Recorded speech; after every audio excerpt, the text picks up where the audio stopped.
ஆன்மீக அன்பர்கள் அனைவருக்கும் சுஜியின் ஆன்மீக தகவல் யூடியூப் சேனல் சார்பாக அனைவருக்கும் வணக்கம்.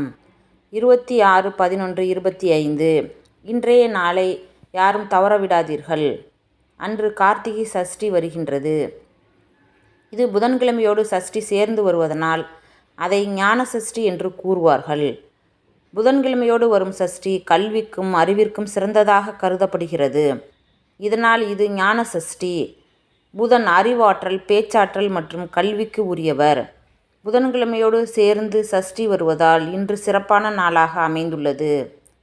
இந்த சேனலை முதலாக பார்க்கிறவர்கள் சப்ஸ்கிரைப் பண்ணிக்கோங்க. சஷ்டி என்றால் 6. இது முருகப்பெருமானுக்குரிய திதியாகும். அமாவாசை மற்றும் பௌர்ணமியிலிருந்து வரும் 6வது நாள் சஷ்டி. அமாவாசைக்கு அடுத்து வரும் சஷ்டி சுக்லபட்ச சஷ்டி. பௌர்ணமிக்கு அடுத்து வரும் சஷ்டி கிருஷ்ணபட்ச சஷ்டி ஆகும். புதிய வேலைக்கு சேர்தல், வீடு மற்றும் வாகனம் வாங்குதல், மருத்துவ தொழில் தொடங்குதல் போன்றவற்றை செய்ய சஷ்டி திதி உகந்ததாகும். கல்வி, கலை போன்றவற்றில் புதிய முயற்சிகளை தொடங்கலாம். சுப காரியங்கள் செய்யலாம்.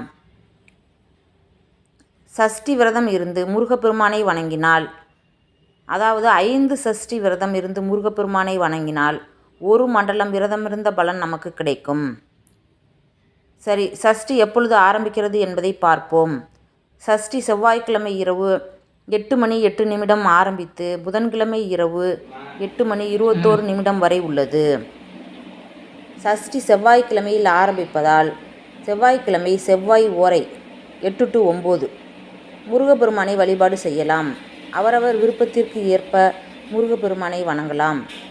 சஷ்டியில் விரதம் இருந்து பூஜை அறையில் முருகப்பெருமானுக்கு 2 நெய் தீபம் ஏற்றி வெற்றிலையில் சர்க்கோணம் வரைந்து நமது கோரிக்கையை அதில் எழுதி அதில் சுக்கை வைத்து, சுக்குக்கு மிஞ்சிய மருந்தும் இல்லை, சுப்பிரமணியனுக்கு மிஞ்சிய கடவுளும் இல்லை என்று கூறுவார்கள்.